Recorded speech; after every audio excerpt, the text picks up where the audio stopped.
Okay. let's take a look really quick. Show me what pictures you have here. Well, I just, there's a family picture of November of 43. And which one's you there? Huh? Where are you? I'm in the middle with the uniform.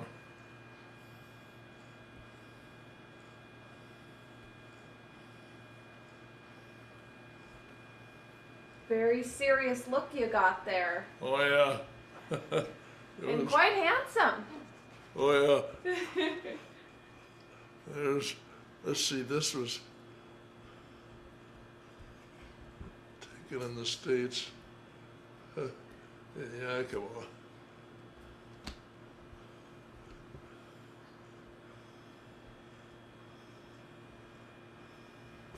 Hold that just one I more got it. second for me.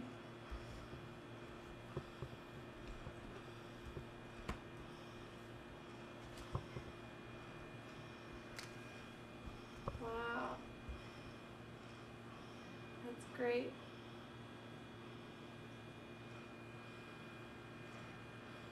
Perfect. And what else? Okay, well, those are all, this is what a parachutist fights when he lands.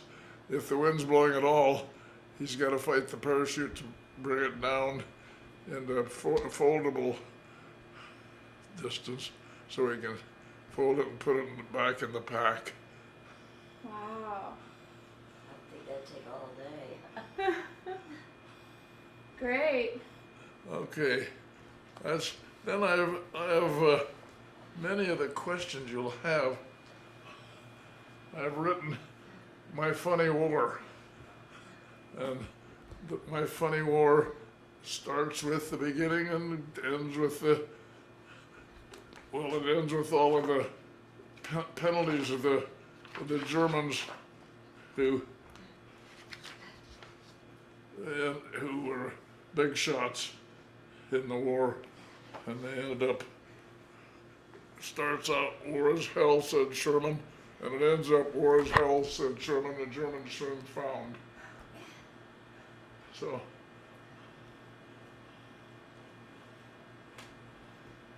that would answer war questions. Were you a city councilman?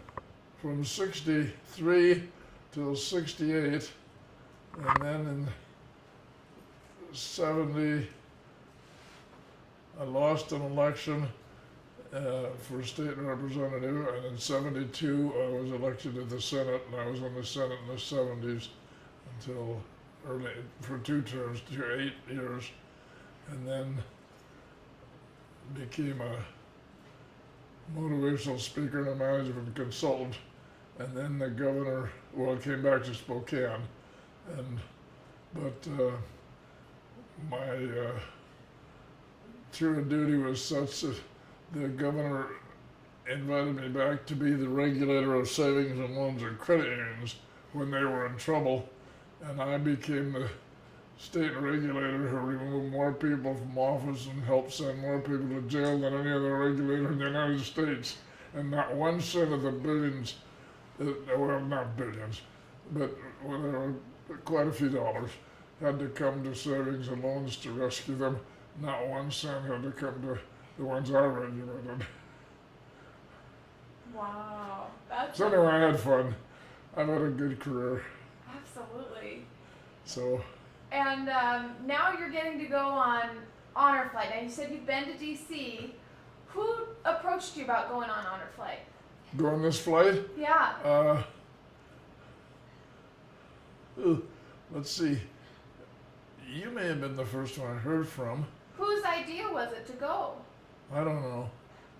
Someone signed you up though, and you Tony, said, I guess so. is there a Tony? Tony LaManna, yes. Yeah, he called me, and he I don't know who recommended me.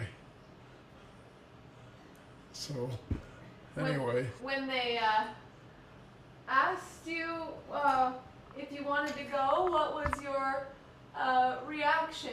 Why did you decide to go? Well, they have a caregiver, and I'm partially disabled, and so I said, sure, I'd be delighted to go. It'd be good to see it from a different perspective. And so I've been to, met a few of the presidents during my time and introduced the senior Bush at Spokane Club when I was the ranking Republican senator. So I introduced him here, and I met Herbert Hoover, and You won't have to ask him questions. and Eisenhower, and Truman spoke at my graduation from the University of Missouri, and I went there because I had an athletic scholarship to Idaho out of high school from Coeur d'Alene, but I wasn't able to take it because I was wounded and partially disabled in the hospital 3 months in England, and so I wasn't able to take that, so I went to Missouri. And it was a good thing because if I'd have gone to Idaho, I'd have been a high school coach of some kind. And instead, I went to the University of Missouri, and I got the best paying job out of the University of Missouri in 1950 in Chicago. And interesting how that happened. I had made my second sale. I was in a class where you had to sell to somebody other than your relatives and be published in order to pass the course. It's the #1 journalism school in the country. That's why I picked it. And so, anyway, I made my second sale, and I held my check and the article till the guy came down from Chicago to interview people, and I figured he would be in the head of the division of special writing, for whom I was student assistant, because of I got an A in book reviewing and so forth from the previous year, and had solicited 1,600 weeklies, and 400 of them took us up on of providing them with a weekly book review. So I have started that. Anyway, I knocked on the door at 5 minutes to 9, figuring that the guy would be there, and the recruiter from Chicago, and the professor would be assigning him a room or a desk from which to do interviews. So I didn't wait for I come in. I opened the door and walked in, and I had my check in my hand. And the professor, of course, as I knew he would, said, "What have you got there?" I said, "Well, I got my second check. I know you have to sell one to get an A, and I was hopeful that this would cinch it." He says, "You got your A." And he says, "See, Mr. Hardesty," Don Hardesty was this recruiter's name and the executive to whom I would report. And he said, "Our people sell." And he took the check and recorded it and so forth. So I made impression #1. Impression #2 was when we went into the interview. I came in and I said, "I understand you're going from here to Oklahoma to Texas." And he said, "Yes, I figure for our job that we have, which is to be magazine editor, we're in a $160 million expansion program of a new pipeline from Texas to Chicago. We had the original pipeline and natural gas pipeline of America in 1931, and it serves Chicago, but now we're serving along the way certain utilities, and we got parts of southern Wisconsin and western Indiana, and we're building another pipeline, and it's a $160 million project, and we figure we better have, we're going to transfer some people from one line to the other, so we better have a magazine to just because it's a good thing to have, and the communications. And so I had a contest to name the magazine, and because some of the supervisors from one line would go to the other, the guy who won it was the manager of our Amarillo office, who named it Between the Lines, which was appropriate because it had double meaning, and he won the contest for that. So anyway, I started as magazine editor for the Chicago company and became public relations and advertising manager and then public relations manager as I went along in my career. And I was there 8 years, and we kept coming out here. My family moved from Coeur d'Alene to Yakima while I was there. When I came back from the service in the paratroops, when I'd come to Yakima, I had spent several months before coming back to the University of Missouri. And so anyway, I was spending every vacation. I had married, and by this time, in '49, I was 24, and I had grown in the service from June till November. I had gone from 167 and 6 feet tall to 6'3" and 195 with a 32-inch waist. I was looking pretty good in those days. I've shrunk and I've put on weight around the middle, but I guess we all do that. Anyway, it's a little different than now. But in '49, I was taken to a dance by a friend who had a sister who's head of the graduate nurses in Kansas City. And because some of them wouldn't have dates, he was to take 3 guys up and be in the stag line, so to speak. And so he took us to Kansas City.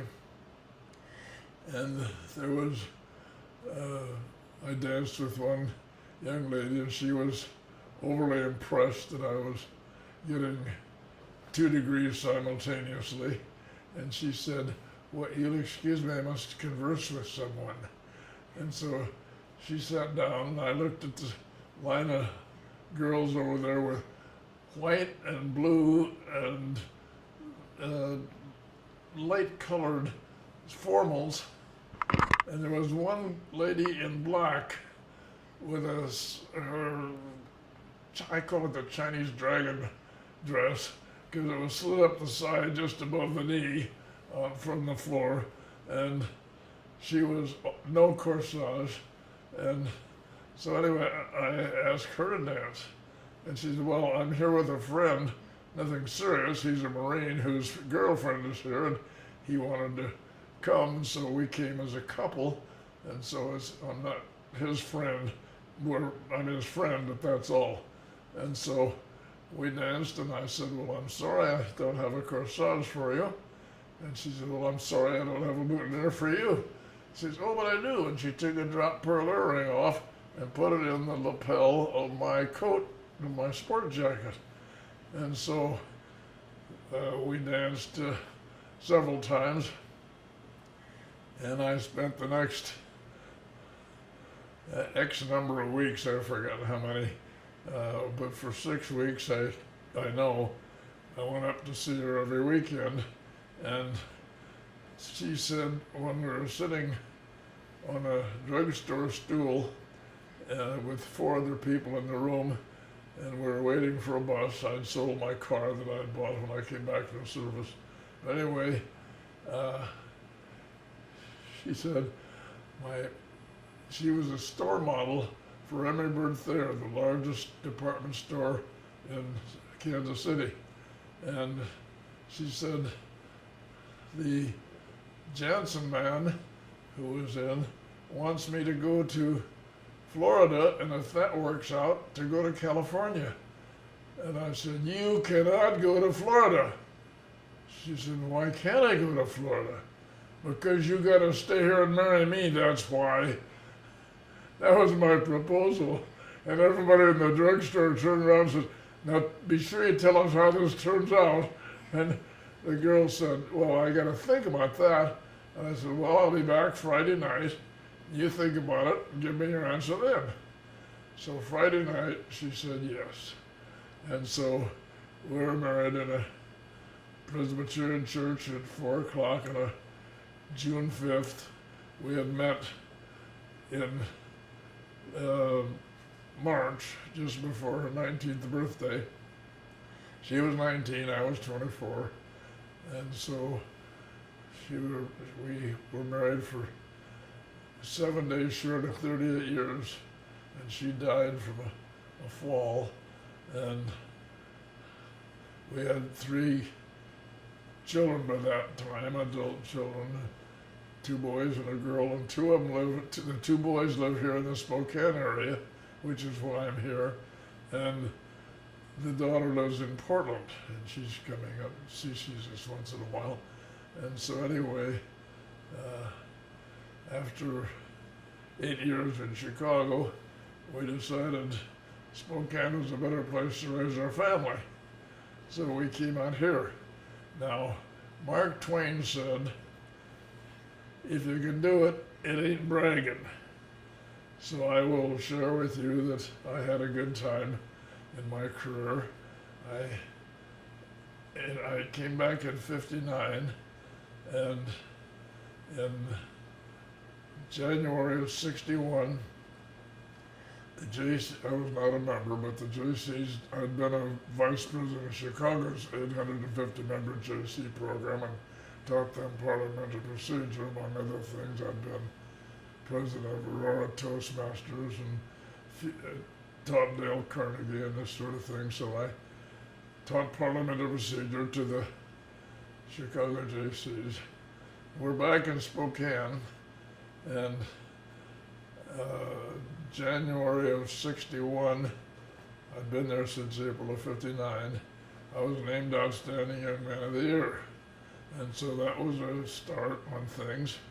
And then as we went along, I was Ad Man of the Year and Salesman of the Year. And then I ran for City Council. And I was elected in '63. And I was elected to the Board of Directors of the Association of Washington Cities, the mayors and the councilmen of the state. And in '67, '68, I was president of the Association of Washington Cities. And in '72, I was elected to the Senate. And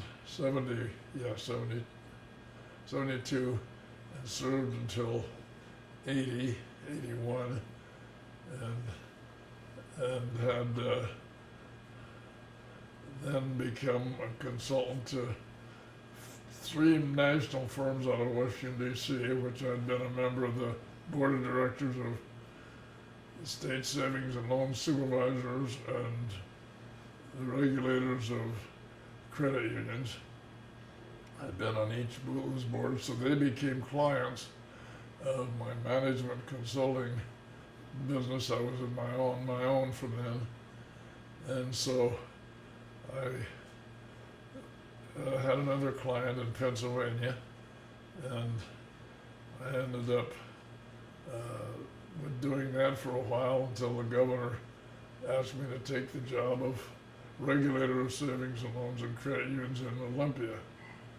So we moved back to Olympia, and I'm going on too long without you. No, it's okay. I'm thoroughly interested. I mean, what an amazing career. I hope that someone can write a book on your life, because it's incredible. I have written one book, Good. Speak Up and Move Up, and now I am, and I'll give you a copy, and I am now in the process, although I'm somewhat delayed at the moment, but I am writing a book which will be primarily for family, but will include all of these things. Good. And I have written My Funny War, which I've given a copy of that to you. I haven't tried to publish that, but anyway, it's deals with the different of World War II experience, where I was involved in. I was in 2 campaigns in Italy, even though I was a paratrooper, we were assigned to the 45th and the 36th regiments, and then from Rome, that's included up to Rome, from just above Anzio, and we took off from there and jumped into southern France, the invasion of southern France, and it was supposed to be clear. Well, we got shot off course during coming over the coast of France, and it was foggy. It wasn't supposed to be, but it was foggy, and the airplane pilots dropped us where they thought our field might be. They knew how high they were above sea level, but they didn't know how high they were above ground. And so we were over the Alps of southern France, and when we dropped, the prop blast, of course, from the C-47 blows your chute toward the rear, and 13 men went out and land within a half mile of each other because the 13 men spread out, and the prop blast blew out, and I landed on the way back.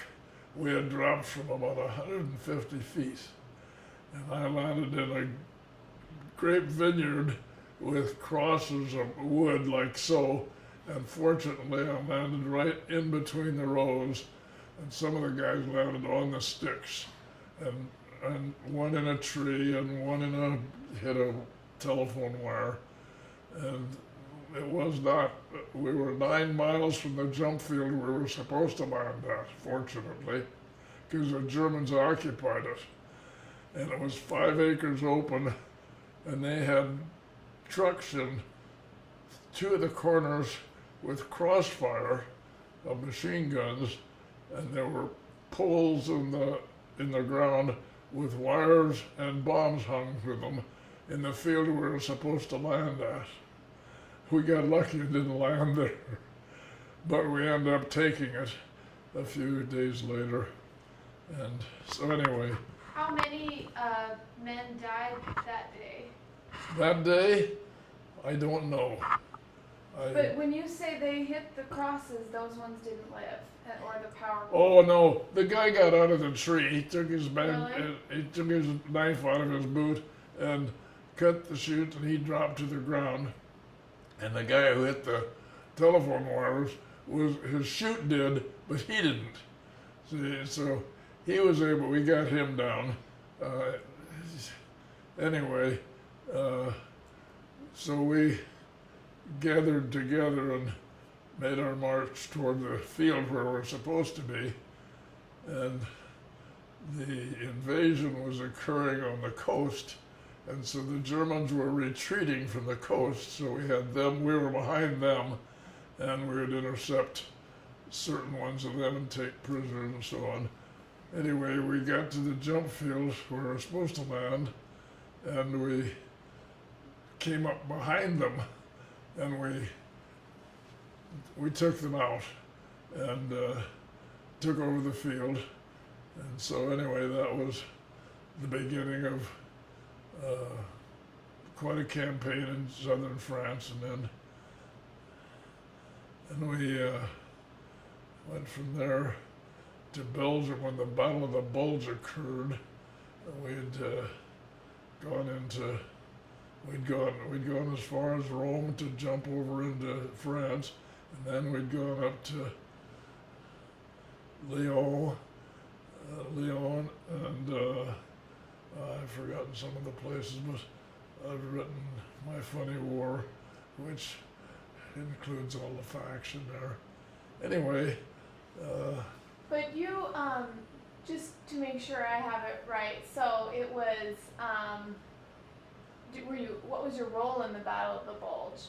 My role was to kill Germans, of course, and as a lead scout, I was permitted to go through and was in behind German lines. They'd let me through, and one other guy, the second scout, and we were on our bellies. I had a bazooka, at the time because I was the biggest guy in the squad. And we had been members of S Company, a special company that had been supposed to jump in advance of the invasion at Normandy, but instead we went to Italy earlier, and we're up in Rome, 2 campaigns behind us by the time D-Day occurred, and so for Normandy. And so anyway, we're up there, and I was on my belly, and there were some foxholes there where the previous battle had been fought, and we had made the Germans retreat. Well, paratroopers don't usually dig foxholes, but we were in foxholes along a ledge, and machine gun fire from 2 sources were holding us up, and I got out of my foxhole and gave it to a recruit who was in his first moments of combat, and I was in my 4th campaign. Anyway, 45 seconds after I got out of the foxhole, he took a direct mortar hit.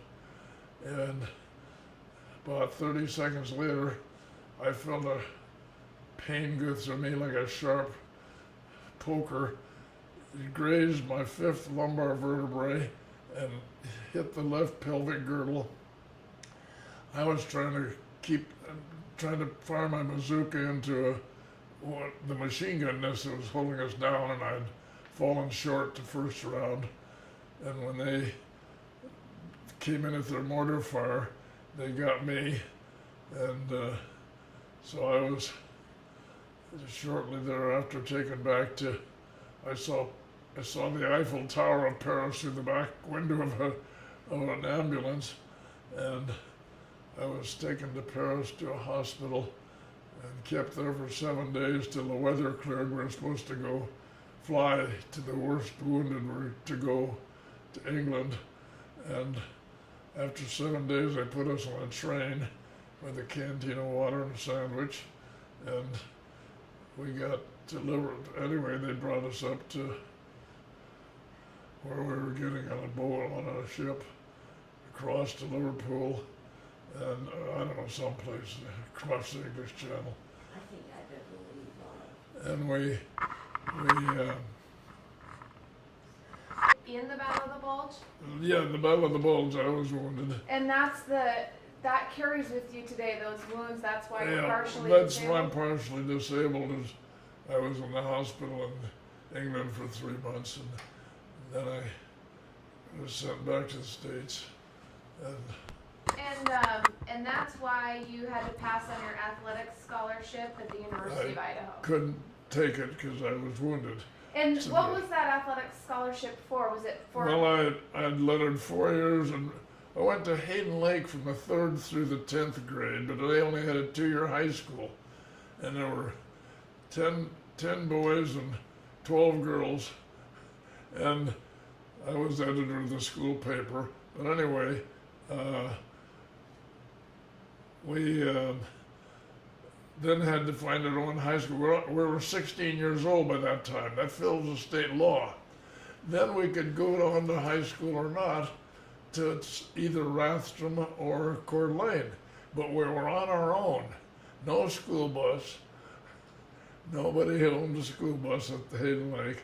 And so we had, as a freshman at Hayden Lake, we had borrowed a school bus from Dalton Gardens and to go to Spirit Lake. And 3 of us got 3 girls to get excuses from their parents to go be the cheerleaders at the ball game. Well, the girls got in our car, and the principal came running out of the library, and he's the guy who had seen me and another girl holding hands, and he put up a bulletin that there'll be no touching the skin of the other person or the other sex in this school while you're on school grounds. And he was quite a guy. And anyway, he came running out, and Keith Powell, who was my friend, and Junior Dunn, the other guy, he said, "Here comes Clymer, get up, hurry up."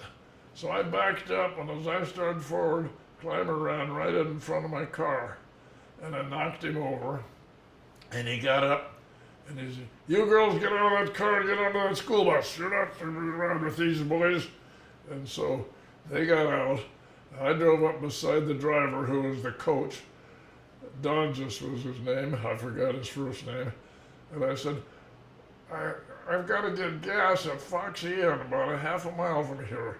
Will you stop there and let me follow you into the ballpark where we're going? Well, sure, he smiled and stopped. And the girls got into our car. And we went on our way. And on the way back, we stopped a little bit off the road to neck and light necking and so on. And we got back to the schoolyard. Lo and behold, sitting on the front porch is Mr. Clymer, the principal. He's waiting for us.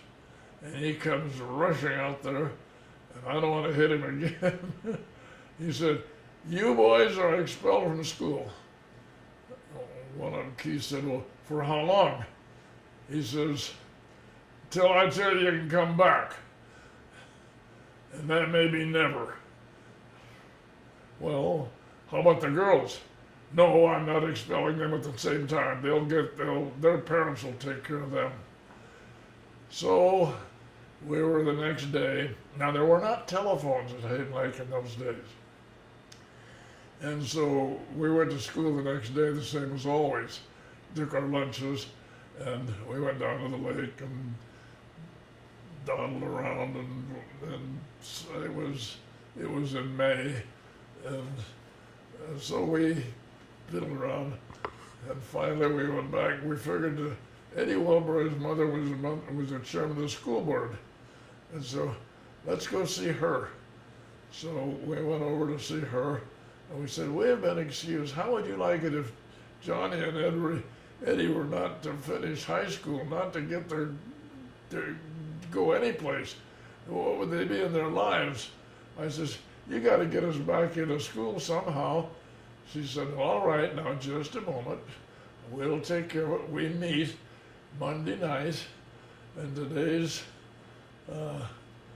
Thursday, and so you come in Monday night at 7:25, and at 7:30 we'll call you into the school board meeting." And the principal, of course, is there. And so at 7:25 we're outside, and Keith and Junior say, "Okay, you're our spokesman, Bob, and you do the talking." And so, okay, we went in, and the teacher said, "All right, now don't say anything. You don't have anything to say.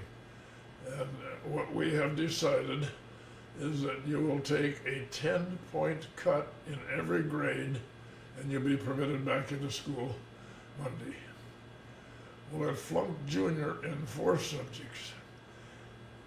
It flunked Keith in 2 or 3, and it flunked me in geometry. And so I could make that up. But Keith quit school and went to California and became a plumber, and he died later in a car accident. And Junior, I ran into several years later, and he'd been in prison in Walla Walla State Prison, and he came out, and he had something wrong with him, and he died prematurely sometimes. So anyway, I moved to Coeur d'Alene. I went to Coeur d'Alene with a friend who got a job as a dishwasher and busboy. And so I got a job at the best cafe on Coeur d'Alene Lake, and we walked the mile to school.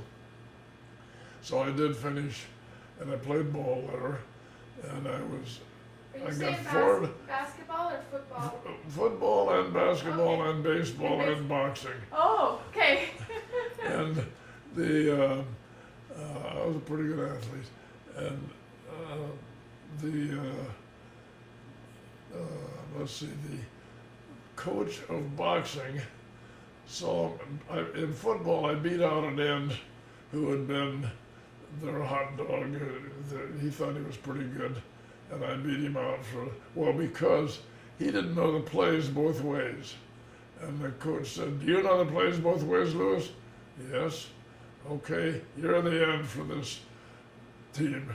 And so I played end, and this guy, the next day, we're on the lawn eating our lunch, and this kid comes back, and Johnny Jones, the quarterback, told me, "Keith, that this guy's going to part your hair on the other side." And I said, "Oh yeah?" And so the guy comes back, and he had been a boxing star, is how he had made his fame. And he said, "I didn't know that."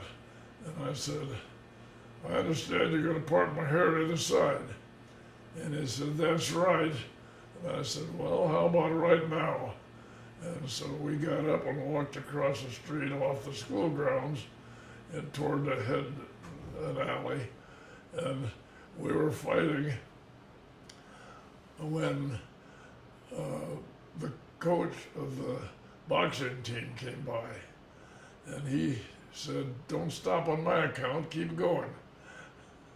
And so we did. Anyway, he said, he walked back with me, and he said, "I think you'll be number 6 man on the basketball team this year.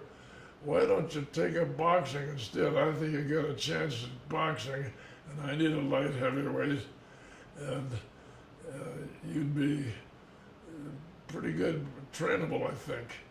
And so I took boxing, and he coached me especially, and I won the conference championship that year, and that's Idaho granted me Idaho had been national champions in boxing.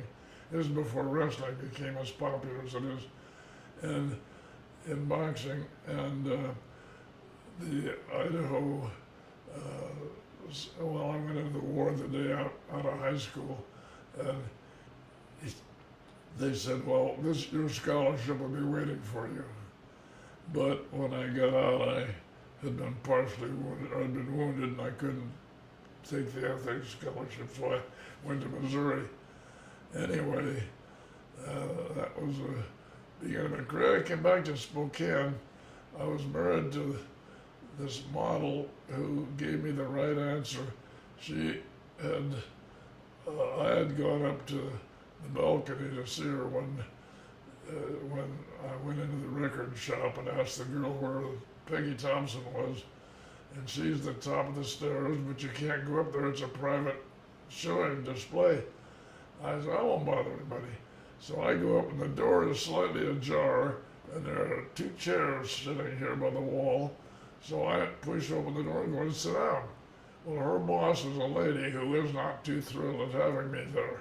And she says, "This is a private showing."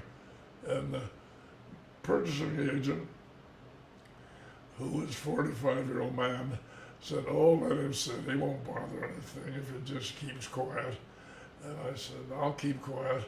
And I sat there, and Peggy was modeling with her black hair. She was modeling bathing suits, a white one piece, except it had a strap that was detachable from around the neck. And the guy from Jansen was an adult Charlie Brown. He short, bald, and anyway, he went up and he said, "See, this strap becomes detachable." And he reached up to start to take it off, and I said, "Wait a minute, if it's detachable, she should be able to take it off herself, and she doesn't have to have you touch her." He looked around at me, and the boss looked around at me, and the purchasing agent laughed and said, "Take it off, Peggy." And Peggy took it off, and that was that. And so anyway, she said, "Why don't you go down and have a cup of coffee, Bob, until I get down to the restaurant? I'll join you when I finish here." I said, "I won't bother." She says, "I'd appreciate it if you would." Okay, so I went down. She joined me after she finished her modeling. She said, "You could have got me fired." I said, they're not going to fire you. You're too good. So anyway, that led to dating. Anyway, that, and I'd seen her at the dance. And anyway, we got along very nicely, and we were married in June. And we had 3 children. They were all two boys here in the Spokane area because we brought them out here every year on vacation. And 70, I guess it was, to get into the paratroopers, but you didn't get out if you put on weight. So that was some of the training. Some of the. So yeah. Is that your little brother? My younger brother, I had one brother. Yeah, I recommended him for a job, and he got the job. I have to